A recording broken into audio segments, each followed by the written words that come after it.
tiempo de necesidades profundas en la vida del hombre, presentamos la Palabra Viva. Acompáñenos por este recorrido de las Escrituras, ya que creemos que el Dios del cielo tiene la respuesta para todos.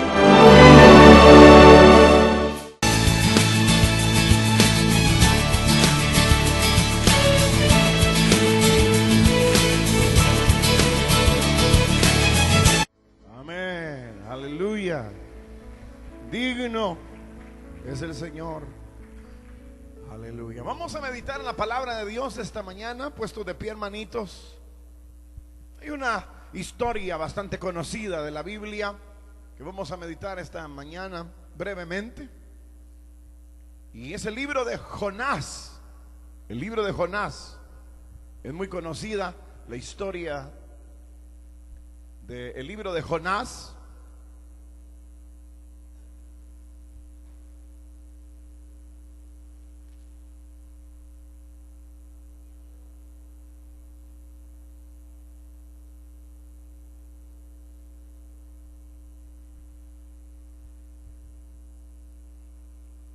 Y dice la escritura en el capítulo número 4 del libro de Jonás: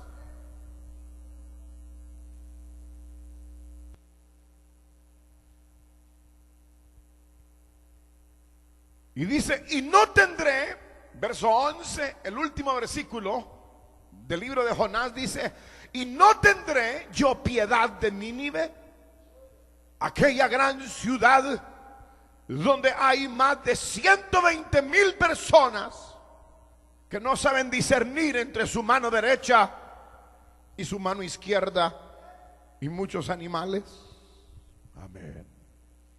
Tengan la bondad de sentarse, hermanos, y así sentados leemos una vez más este versículo 11 que dice, y no tendré yo piedad de Nínive, aquella gran ciudad donde hay más de 120,000 personas que no saben discernir entre su mano derecha y su mano izquierda, y muchos animales.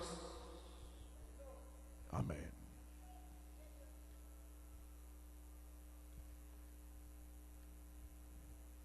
Vamos a orar. Padre nuestro que estás en los cielos, te damos gracias porque podemos meditar en tu santísima palabra.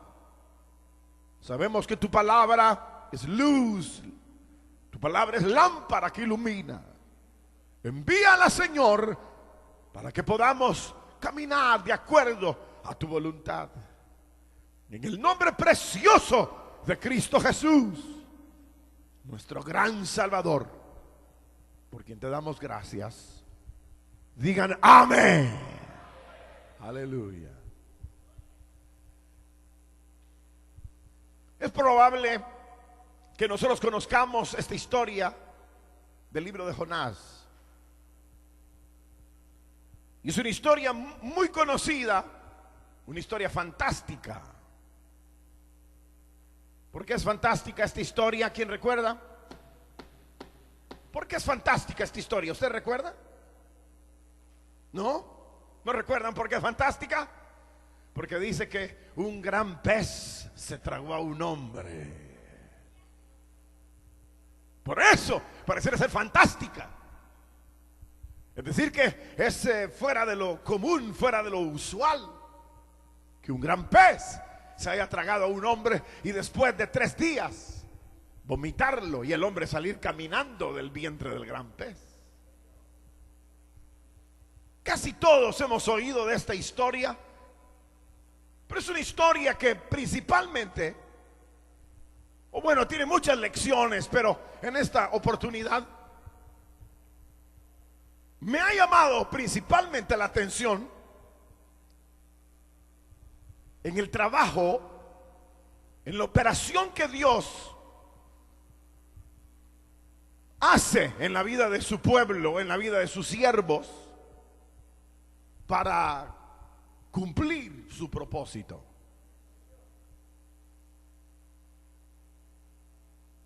Me llama la atención cómo Dios trabaja en la vida de su pueblo para alinearse con el propósito suyo. Me llama la atención ese hecho, y que debe de ser en nuestra vida, o la razón de nuestra vida más bien debe de ser cumplir con el propósito de Dios.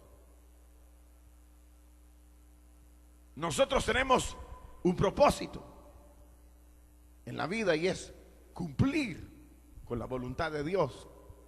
Que el propósito de Dios se cumpla a través de nuestra vida. Eso vamos a meditar esta mañana. Debemos cumplir con el propósito de Dios, o llamados para cumplir con ese propósito.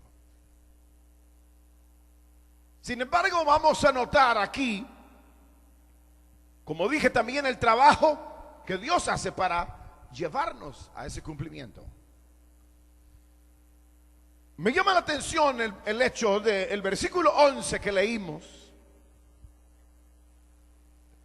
donde se muestra un Dios misericordioso. Dice la Biblia: no tendré yo piedad de Nínive, en donde hay más de 120,000 personas que no saben discernir entre su mano derecha y su mano izquierda, y muchos animales. Aquí se muestra un Dios de misericordia, un Dios que quiere actuar a favor de aquellos que, alucinados, perturbados en su vida, parecieran no entender el propósito de la existencia misma, como que pareciera no saber qué hacer, como que la vida se vuelve extraña. Dios dice aquí en el verso 11: no tendré yo piedad de toda esta multitud, 120,000 personas que habían en esa ciudad de Nínive, que no saben discernir entre su mano derecha y su mano izquierda.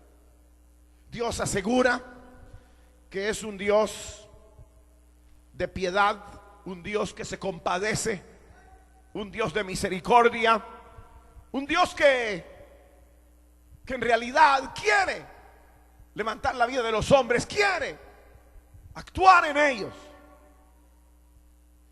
Quiero narrarles brevemente que ayer estaba viendo por partes, pero logré ver una parte de un documental sobre las maras, sobre la 13 y la 18, principalmente sobre la 13.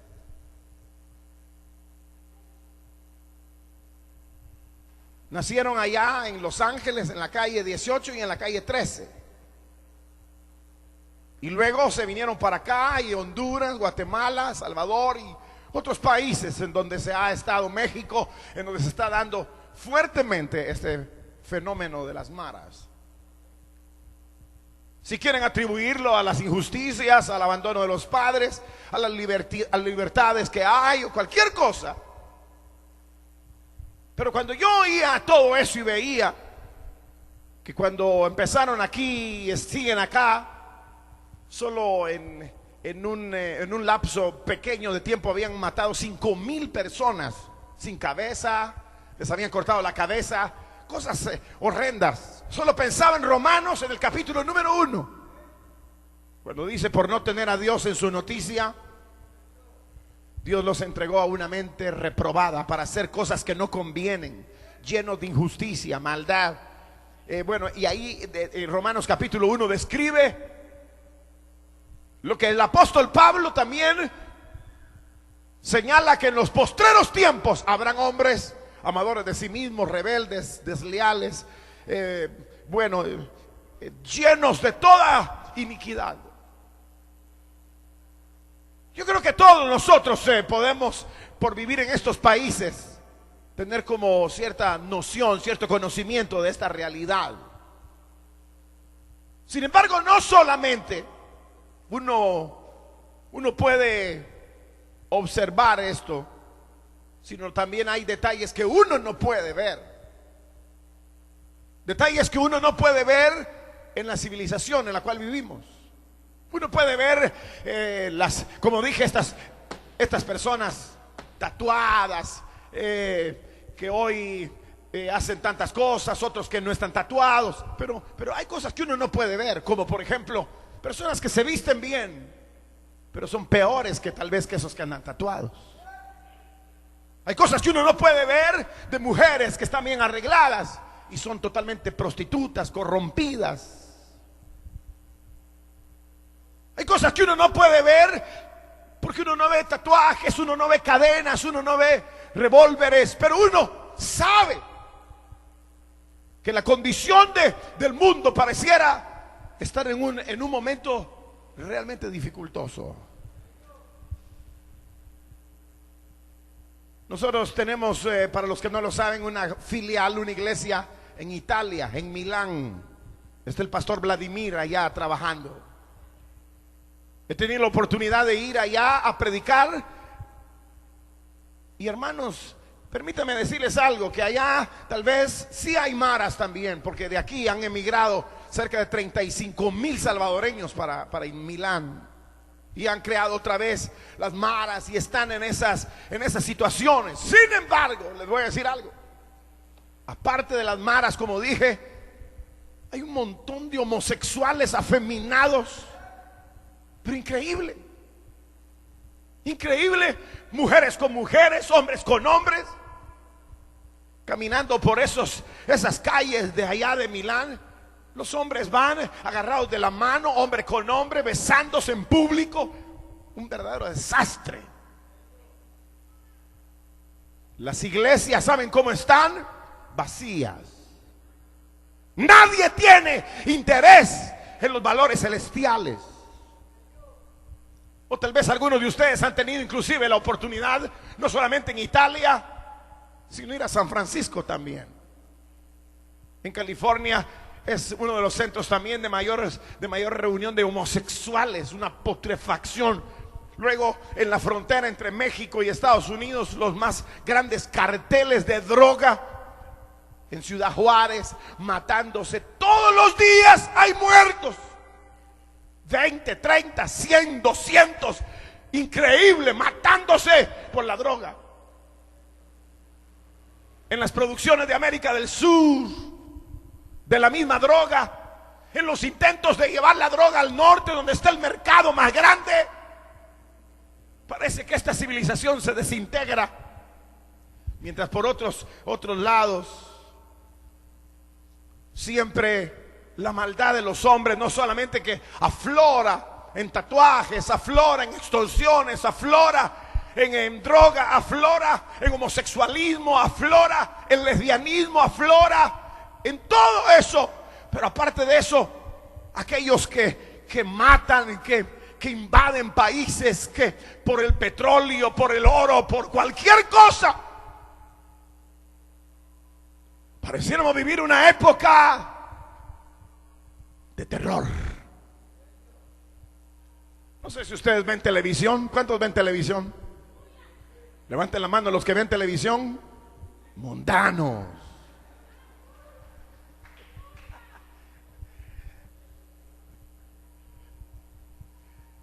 Pero díganme, hermanos, aquí sinceramente, ¿qué vemos de bueno en la tele? ¿Qué vemos de bueno? No hay nada. Si son los programas esos de que llame ahora y gane, y que participe, cante la canción tal y gane. ¿Saben qué son esos programas? Es alimentar la codicia en el corazón de los hombres. Esos se llaman programas mamónicos, simoníticos, en donde están tratando solamente de hacerle ver a la gente que la felicidad está en el carro que van a ganar, en la moto que van a ganar, en los $100 que les da el animador del programa, y se ha ganado otros $100. He visto en otros países de este globo hombres que andan con una cantidad de dinero extraordinaria en la bolsa, hasta lo tiran a la audiencia y toda la gente se avalancha sobre ellos y todo el mundo quiere ir a ese programa porque ahí regalan por todo. Adivine qué marca de carro es aquel. Esto, aquí está, ganó $100. Esos son programas de entretención los domingos en la tarde, los sábados en la tarde, los sábados en la noche, todos los días, y la gente está ahí.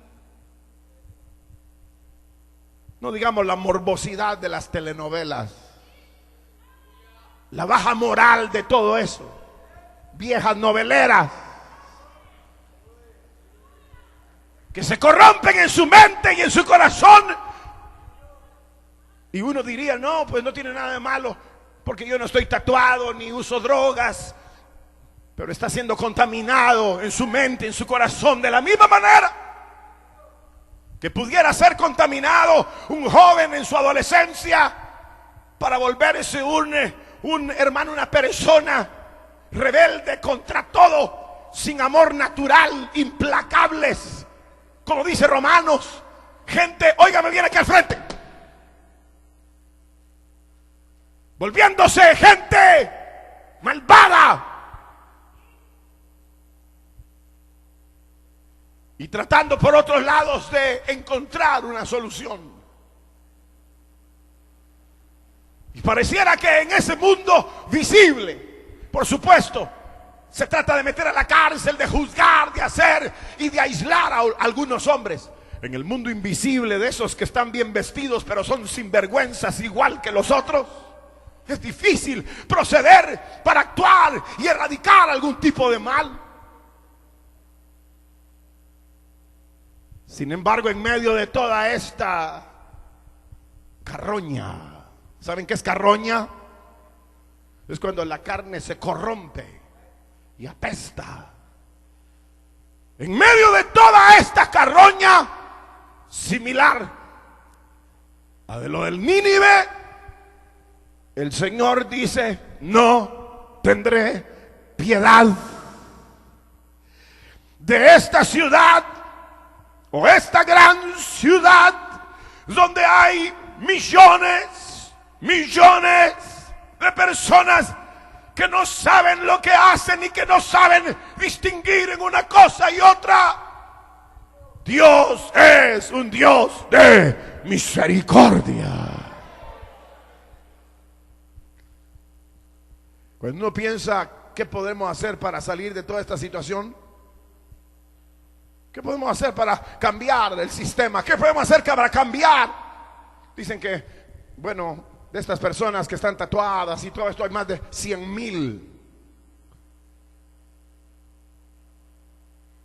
Algunos se entrevistaron y desde la cárcel dice, y desde aquí mandan a exhortar y de aquí dirigen todas las cosas allá afuera. Cientos y cientos y cientos. Y todos estos afeminados y todas estas lesbianas y todos esos transvestis de aquí que hay en Salvador y toda esta situación difícil que se vive. Y el Señor todavía dice, no tendré piedad de esa gente, de los solapados que huelen bien pero están podridos, o de los que huelen mal y están podridos. ¿No tendrá piedad nuestro Dios? Claro que sí. Nuestro Dios es un Dios de misericordia. Es un Dios de misericordia, pero no solamente se queda en el plano de misericordia o en expresar que es un Dios de piedad y de misericordia, sino que también Dios ha querido y ha trazado un plan extraordinario para, hermanos, mostrar esa piedad a nuestras vidas. Aquí es posible que la mayoría de nosotros ya en algún momento hayamos creído en el Señor y dejamos nuestras viejas costumbres, pero nosotros estábamos involucrados en alguna o en otra cosa. Tal vez era visible nuestra desviación de Dios, o tal vez era invisible, tal vez estábamos solapadamente, pero de todas maneras Dios tuvo misericordia de nosotros. Al Señor sea la gloria, al Señor sea la alabanza, al Señor sea la gratitud de nuestro corazón.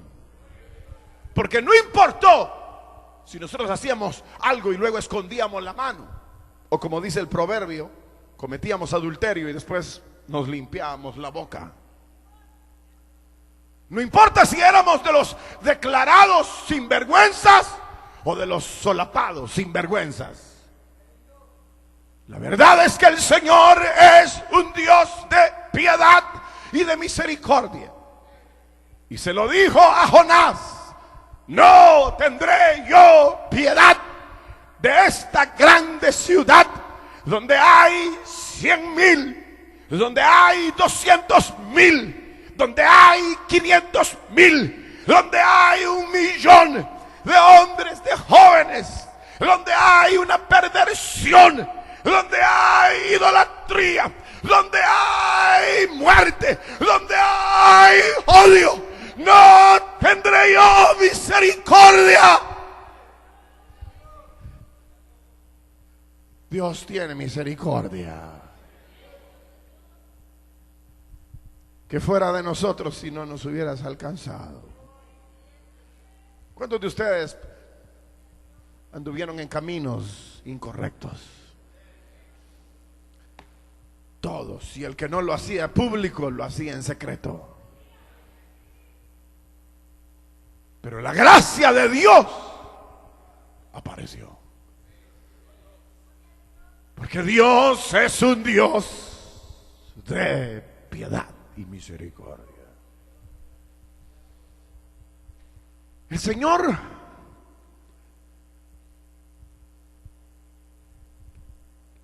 ha querido que nosotros ingresemos en ese proyecto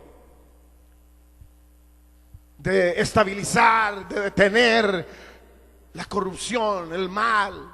Queremos a conocer al que puede cambiar al hombre, el que puede perdonar, que lo demos a conocer. Pero es ahí donde parece que la iglesia, el pueblo de Dios, no ha podido ingresar en el propósito de Dios. Como que no hemos logrado.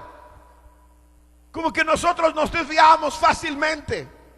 Como que nosotros nos ensimismamos, nos enconchamos, nos sustraemos, nos aislamos de la realidad del propósito de Dios. Como iglesia, nosotros somos el cuerpo de Cristo. ¿Ustedes sabían que somos el templo del Señor y el cuerpo de Cristo? ¿Lo sabían? Sin embargo, pareciera que nosotros no logramos encauzarnos en el propósito. Y esa es la historia de Jonás.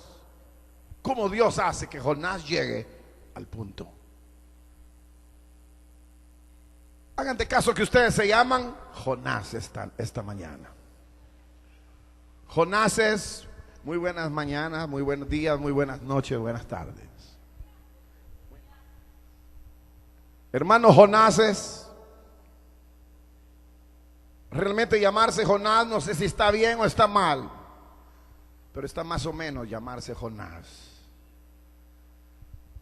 Pero somos idénticos a Jonás, o peores.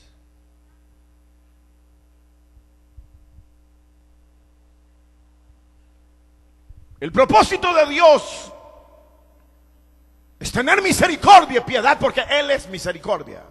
Salvar a los hombres. La Escritura dice: el cual quiere que todos procedan al arrepentimiento, que ninguno se pierda, que nadie se escape, sino que todos puedan un día cantar alabanzas, vivir en la eternidad de gloria. El cuerpo de Cristo que somos nosotros, la iglesia, debiera de haber entrado en el mismo propósito de Dios. Sin embargo, parece que ha costado.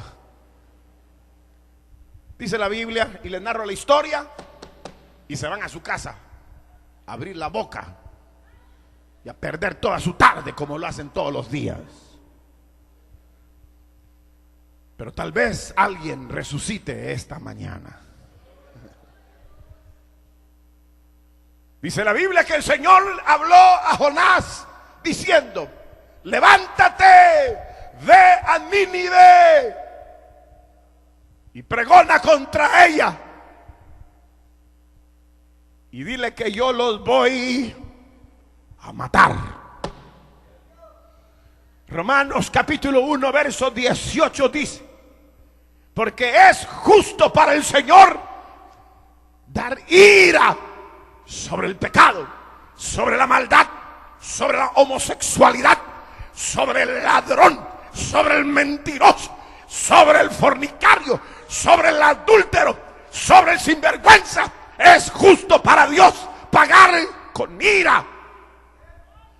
Pero antes de derramar su ira, muestra su misericordia. ¿Cuántos de ustedes son pecadores aquí? Entonces la ira de Dios les va a caer encima.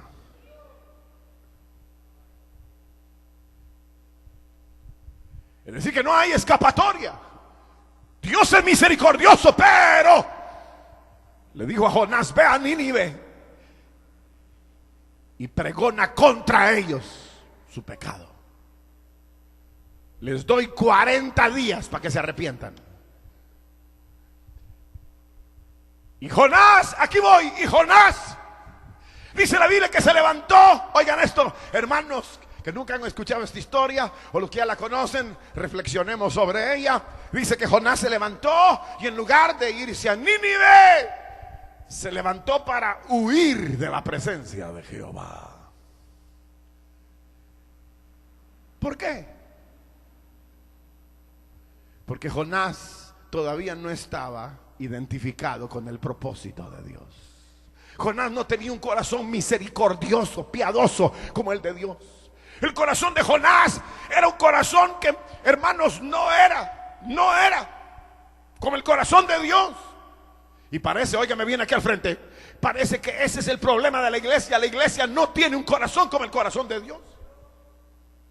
Entonces, al no tener un corazón como el corazón de Dios, no puede ajustarse en el propósito de Dios.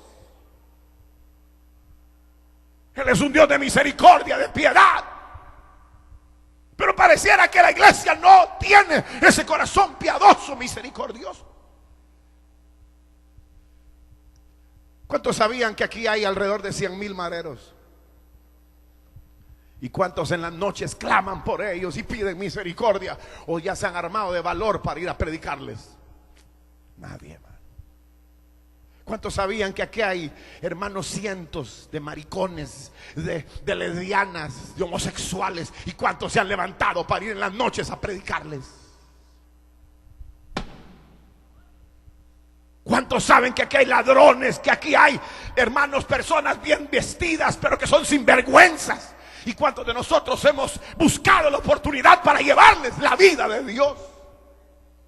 Porque nuestro corazón no está asociado con el mismo sentir divino ni con cumplir el propósito de Dios. ¿Cuál es su propósito al venir a la iglesia? ¿Cuál es nuestro propósito al estar en la congregación? ¿Saben cuál es? Que el Señor nos ayude, hermanos.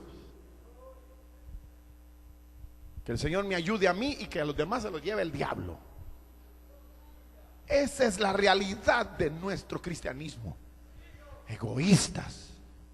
Parecen que ustedes nacieron de otra madre y de otro padre que no es mi padre ni mi madre. Pareciera que la iglesia de hoy es hija de ramera. Pareciera que la iglesia de hoy es una hija bastarda, que no identifica ni a su padre ni el propósito de su padre. Sanguijuelas, bebiendo para sí mismos, engordando. ¿Para qué quieren engordar? Acumulando riqueza, ¿para qué quieren eso? Cuando el propósito de Dios se debilita en nuestro corazón y se debilita en nuestro...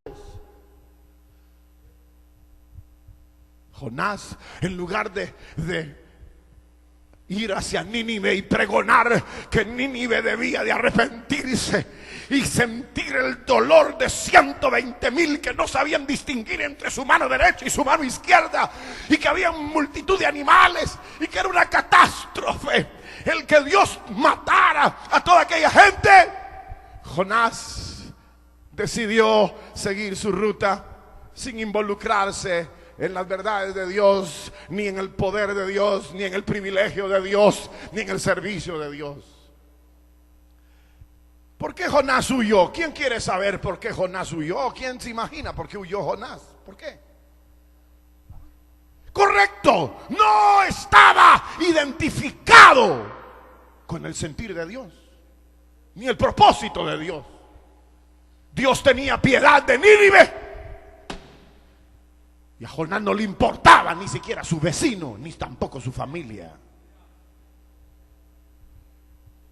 Y esa es la realidad nuestra. Nosotros nos llamamos cristianos. ¿Cuántos son cristianos? Amén.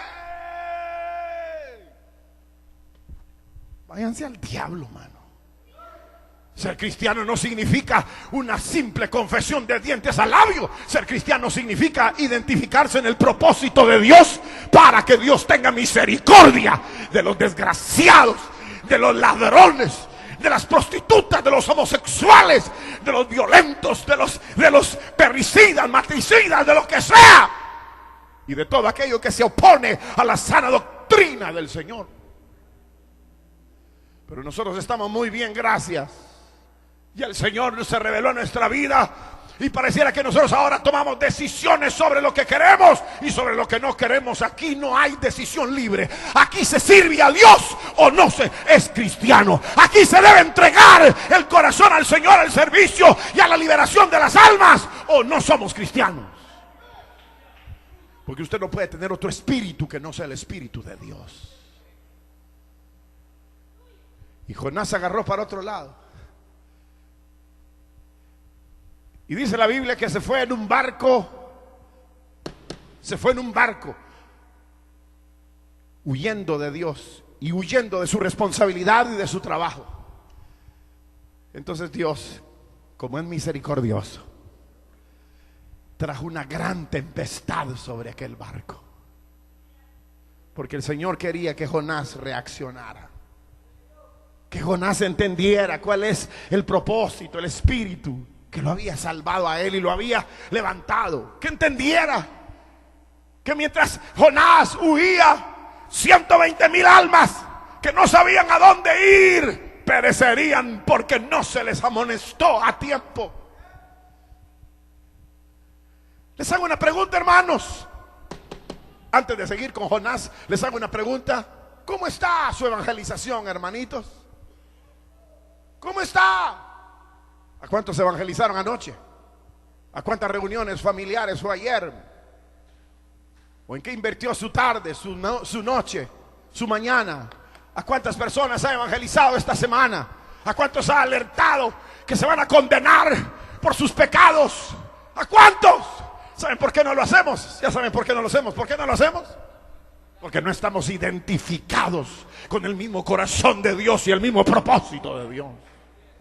Iglesias prostitutas que buscan el dinero, iglesias prostitutas que buscan la fama, iglesias y ministros prostitutos que solo buscamos la apariencia en lugar de buscar la realidad, de darle cumplimiento a la misericordia y a la piedad que Dios tiene sobre esta tierra. ¿Cómo se sienten, hermanos? ¿Están contentos esta mañana? Pueden decir gloria a Dios todavía.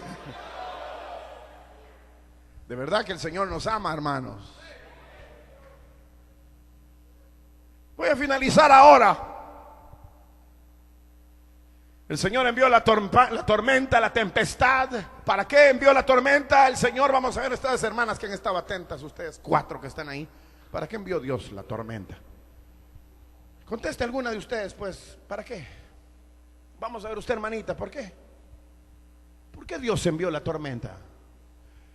Para hacer que Jonás volviera al propósito y se sensibilizara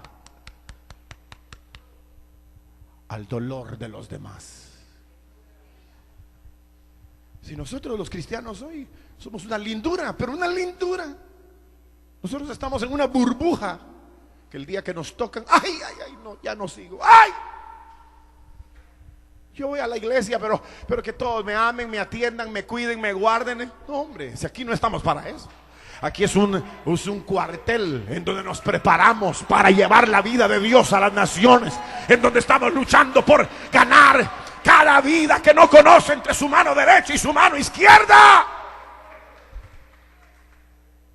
Aquí no es centro, ya se lo dije, de asistencia para moribundos. ¡No! Ni tampoco es supermercado, ni tampoco es lotería donde venimos a ver si nos ganamos algo. ¡No! Es un asunto donde venimos a prepararnos, en donde nuestro corazón se sensibilice, en donde nuestra alma se sensibilice al poder de Dios y a la misericordia de Dios para la liberación de los hombres. La misericordia de Dios fluyó y envió la tormenta, y entonces aquí vino el asunto. Echaron suertes y dijeron: aquí hay alguno que anda mal. Dijo el patrón: óigame bien, aquí al frente. El patrón del barco dijo: aquí anda uno que no anda bien. Entonces echaron suertes y la suerte cayó sobre Jonás. Era Dios, porque Dios es el que elige. Así dice el proverbio, ¿verdad? Que aunque la suerte se eche, la decisión es de Jehová. Entonces vino y le dije: Jonás. Entonces agarraron a Jonás y le dijeron: ¿quién eres tú? Y dijo: yo temo a Jehová, Dios que hizo el cielo, la tierra y el mar. Pero les confesó: pero estoy huyendo de él. Ah, ¿cómo no? Le dijeron: ahorita, hijo del diablo, que estás aquí perturbando toda esta situación, te vamos a echar al mar. ¿Qué te haremos? Échenme al mar. Yo quiero morir. Prefiero morir antes que cualquier otra cosa. ¿No creen ustedes que Jonás ya había visto el submarino que andaba, que lo iba a recoger? Jonás lo que estaba pensando era morir. Y dice la Biblia que entonces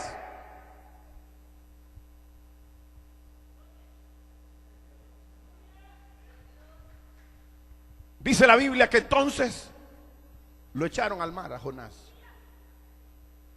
Jonás, cuando lo agarraron, lo amarraron y lo iban a tirar al mar, Jonás decía: aquí se acabó mi vida, pero prefiero morir que identificarme con el carácter de Dios y el propósito de Dios.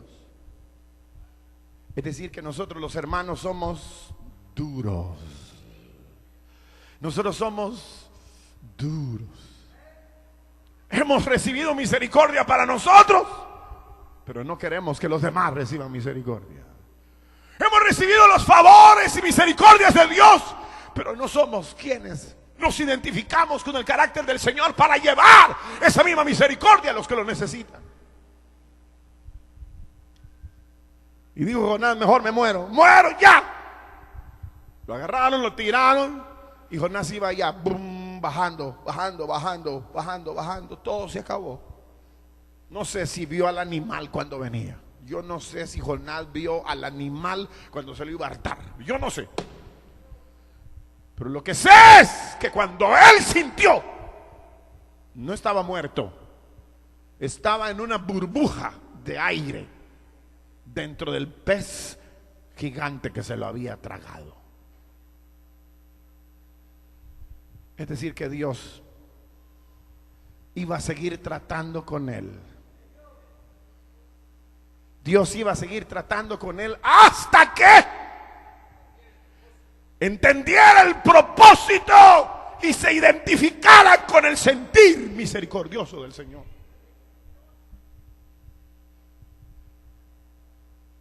Yo no sé hasta cuándo voy a seguir predicando. Ya llevo cerca de 32 años gritando. Es posible que no sé cuántas miles de veces he predicado, y no sé cuántas veces les he gritado a los hombres y a las mujeres para que entremos en el propósito de Dios y demos nuestra vida por la salvación de los demás.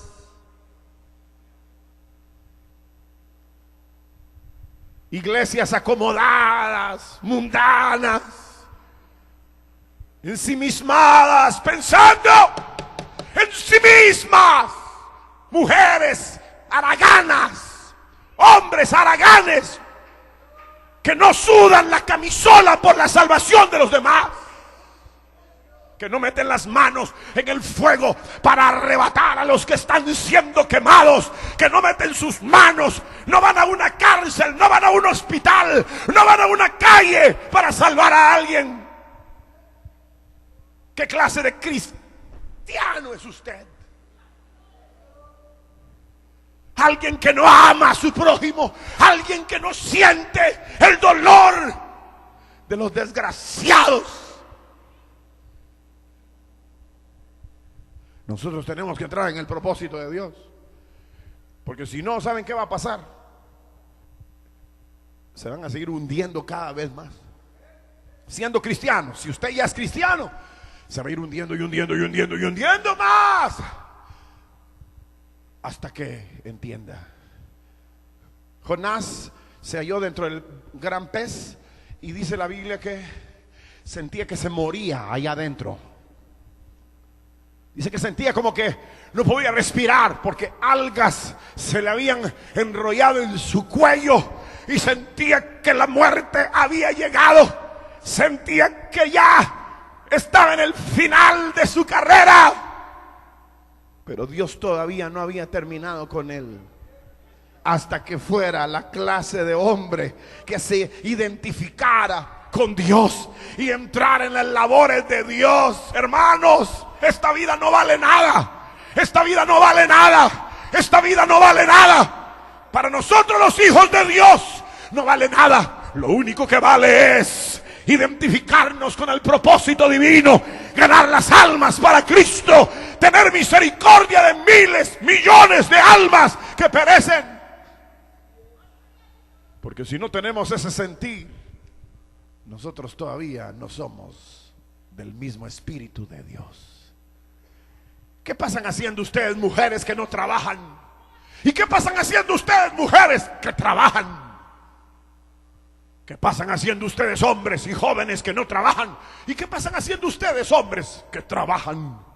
Su mente está ocupada todo el día y toda la noche de aflicciones materiales, olvidando que hay no 120,000 sino millones de almas que no saben distinguir si van al cielo, van al infierno, si el diablo los domina o si Dios los domina, si son hijos de Dios o son hijos del diablo, y que eternamente pasarán en su existencia en el infierno. Seremos como Jonás, que huiremos.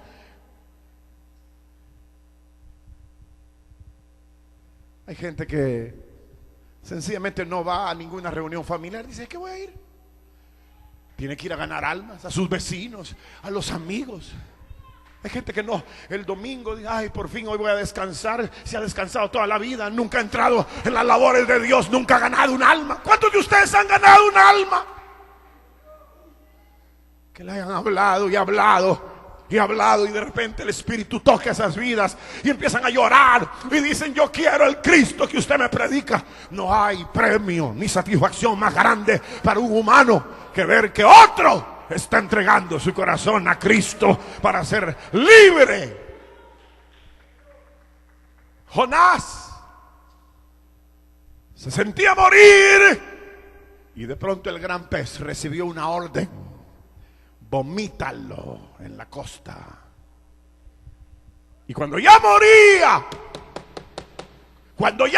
Jonás, dice la Biblia que vino el gran pez y lo vomitó en la playa.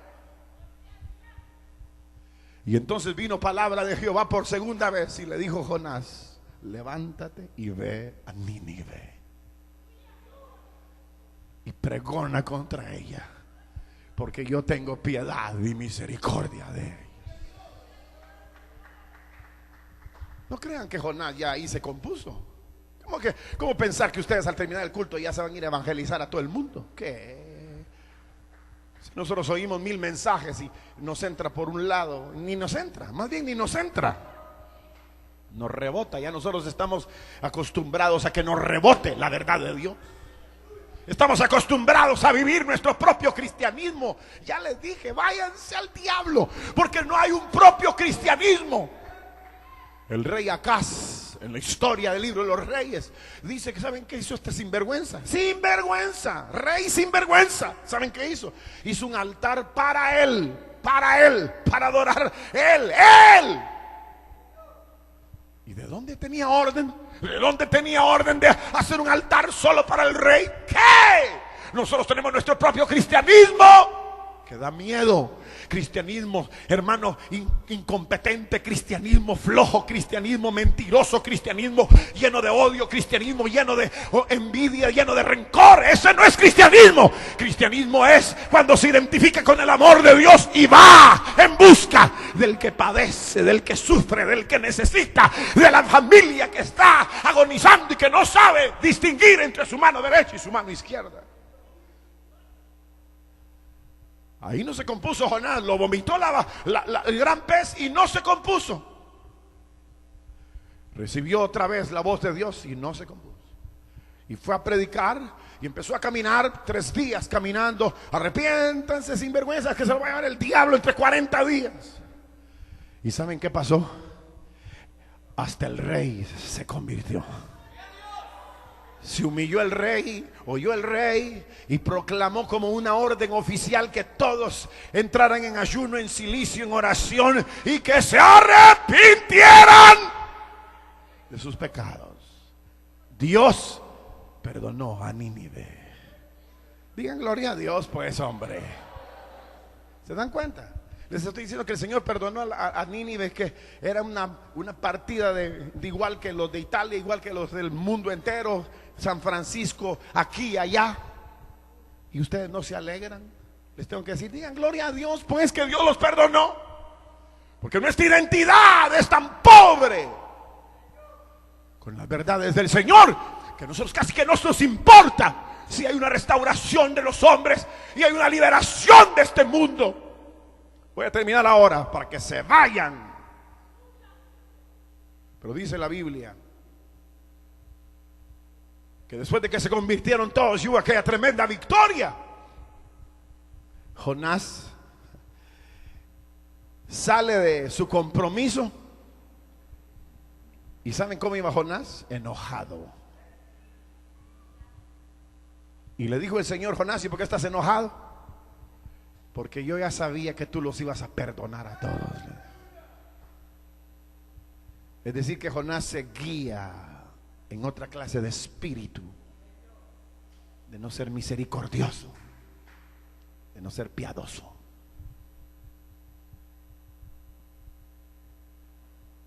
Y entonces el Señor le dijo: Jonás, porque tú eres así, yo voy a ser así. No, yo no puedo. Yo tengo piedad de la gente.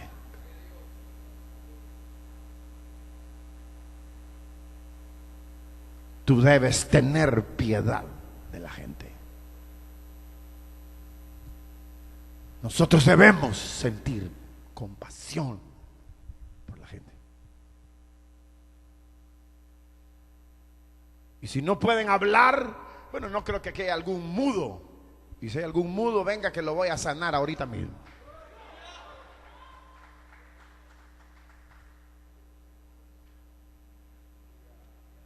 Pero ya que no hay mudos, entonces todos podemos predicar. Pero si no pudiéramos predicar, podemos orar por los que predican, para que esos miles y millones que no saben qué hacer con su vida conozcan la gracia del Señor. Entremos en el sentir de Dios, entremos en el propósito de Dios, para que podamos ver ese día glorioso allá en el cielo, las almas redimidas.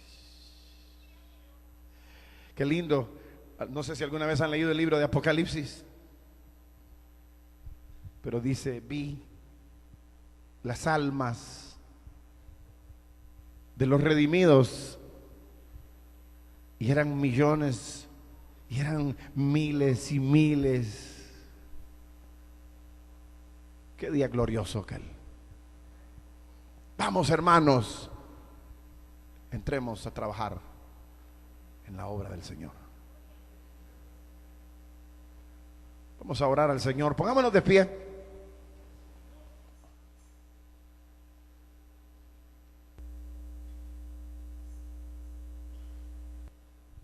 Señor y Padre nuestro, que estás en los cielos, te damos gracias.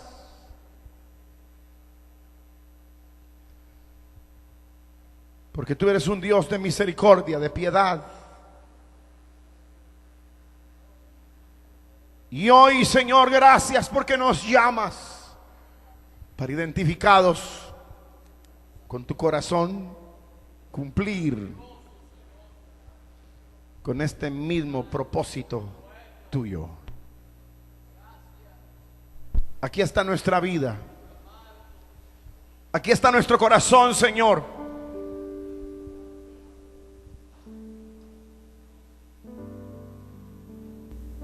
Y hoy queremos pedir misericordia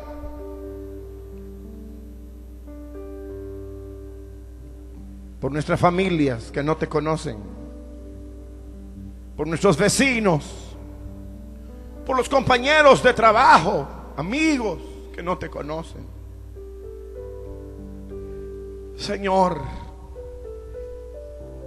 permite que vayamos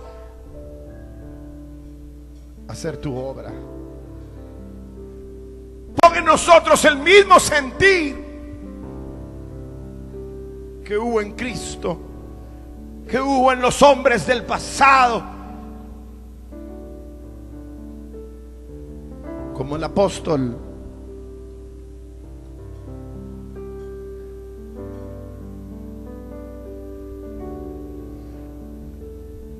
heme aquí, yo iré, Señor,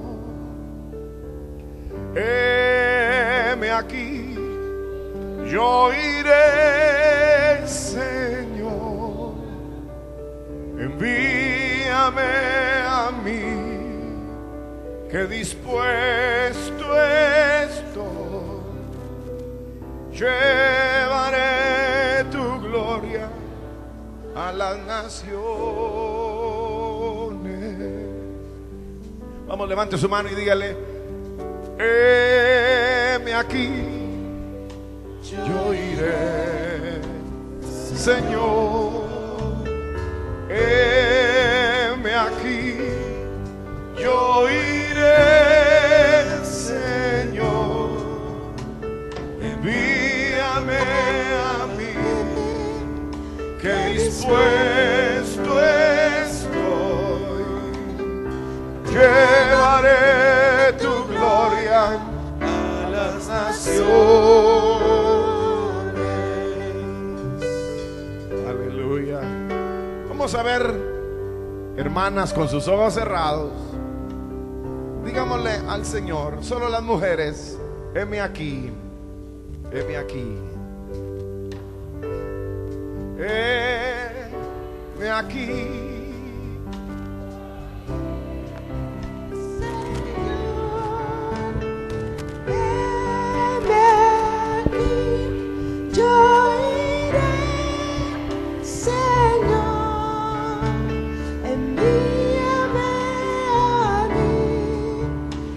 Dispuesto estoy, llevaré tu gloria a las naciones.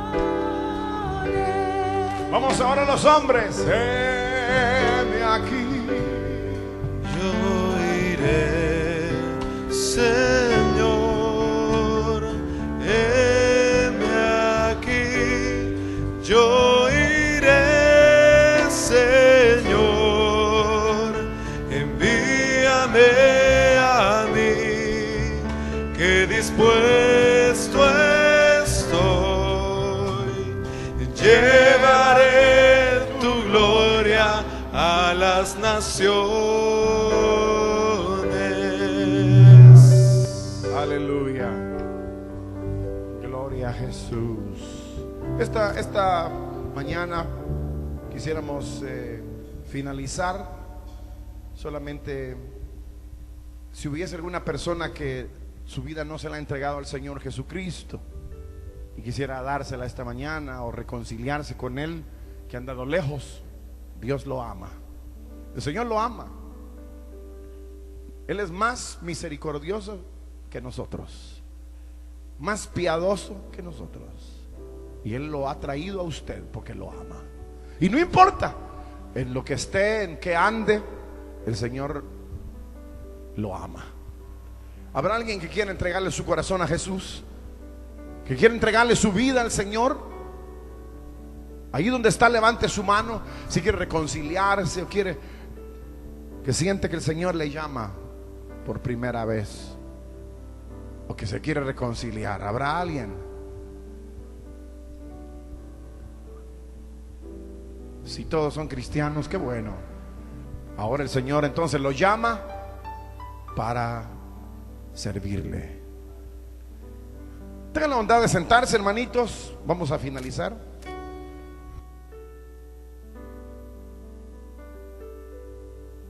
Queremos invitarles a todos los hermanos líderes de grupo familiar. Para mañana hay reunión en sus diferentes zonas, a planificar con los pastores, a estudiar la palabra, el estudio que corresponde dar el sábado, a planificar todas las cosas necesarias. En este tiempo de necesidades profundas en la vida del hombre, hemos presentado la palabra viva. Confiamos en que el Dios del cielo ha dado respuesta a su vida.